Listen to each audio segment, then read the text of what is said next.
नवरात्र की पहली तिथि में, प्रतिपदा तिथि में, यानी नवरात्र के पहले दिन अर्थात आज की तिथि में मां शैलपुत्री की पूजा आराधना की जाती है। प्रतिपदा तिथि में मां शैलपुत्री की पूजा आराधना करने से जीवन में स्थिरता, बल वृद्धि, स्वास्थ्य लाभ इत्यादि प्राप्त होता है। आज की तिथि में किस मंत्र से देवी की आराधना करनी है, आइए ये भी आपको मैं बताता हूँ। यह मंत्र इस प्रकार है, ओम ह्रीं क्लीं चामुंडाय विच्चय ओम शैलपुत्री देव्यै नमः। ये मंत्र एक बार पुनः सुन लें बहुत सावधानी से। आज की तिथि में इस मंत्र का जाप आपको कर लेना चाहिए। कम से कम 108 बार आप इस मंत्र का जाप अवश्य करें। ओम ह्रीं क्लीं चामुंडाय विच्चय ओम शैलपुत्री देव्यै नमः। ये देवी का मंत्र है, शैलपुत्री स्वरूप का ये मंत्र है, उनकी साधना का मंत्र है। आज के स्वरूप को जो आपको विशेष भोग अर्पित करना है, यूं तो आप अपनी तरफ से जो कुछ भी आपसे उपलब्ध हो जाए आपके सामर्थ्य अनुसार आप देवी भगवती को अर्पित कर सकते हैं, फल फूल इत्यादि। लेकिन खासतौर पर गाय के दूध से अर्थात गौदुग्ध से बने हुए या घी से बने हुए सामग्रियों का भोग यदि आप देवी को लगाते हैं तो बहुत अच्छा लाभ मिलता है। इससे भगवती की प्रीति आपको मिलती है, भगवती आपका कल्याण करती हैं। तो खोए का मिष्ठान आप माता को अर्पित कर सकते हैं।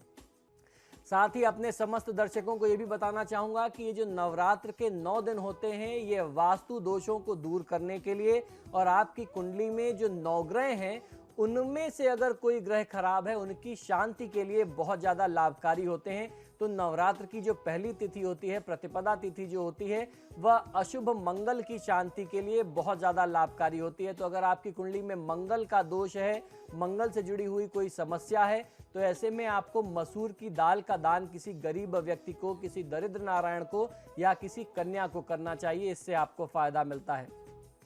नवरात्र की प्रतिपदा तिथि में यानी पहले दिन में दुर्गा सप्तशती के प्रथम अध्याय का पाठ करना चाहिए और एक पान पर देसी घी में भिगो करके 1 कमलगट्टा, 1 सुपारी, 2 लौंग, 2 छोटी इलायची और थोड़े से गुग्गुल और शहद का यदि आप विशेष भोग देवी को अर्पित करते हैं तो आपके मन में जो भी आकांक्षाएं हैं, जो भी कामनाएं हैं, आप भगवती से जो भी प्रार्थना करते हैं, भगवती आपकी प्रार्थना को बहुत जल्दी, बहुत सहज ही स्वीकार करती हैं। क्योंकि ये जो है ये देवी का विशेष भोग मैंने आपको बताया है। इस विशेष भोग से आप अपने किसी भी अभिष्ट को सिद्ध कर सकते हैं, अपने मन की किसी भी अभिलाषा को प्राप्त कर सकते हैं।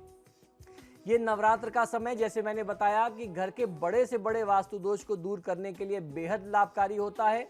तो हर दिन हम लोग नवरात्र में आपको बताएंगे कि किस दिशा का दोष आप किस प्रकार से दूर करें।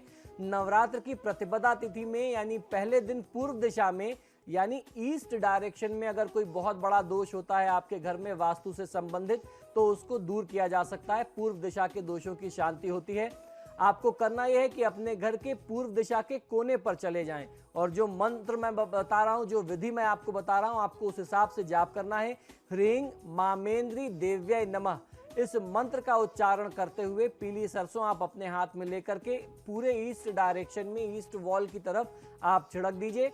गृह क्लेश से मुक्ति मिलेगी। ईस्ट में पूर्व दिशा में जो भी गंभीर वास्तु दोष होगा उससे आपको मुक्ति मिल जाएगी, बहुत अच्छा लाभ मिलेगा।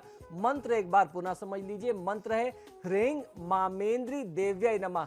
आपको करना यह है कि थोड़ी सी पीली सरसों लेनी है और इस मंत्र को बोलते हुए छिड़क देना है। कोई जाप नहीं करना, कोई वहां बैठ के पूजा नहीं करनी, बस ये बोलते हुए ईस्ट डायरेक्शन में पूर्व दिशा में पीली सरसों आपको बिखेर देनी है। इतना कर लेने मात्र से ही आपके घर का पूर्व दिशा से जुड़ा हुआ जो भी वास्तु दोष है वह तत्काल दूर हो जाएगा।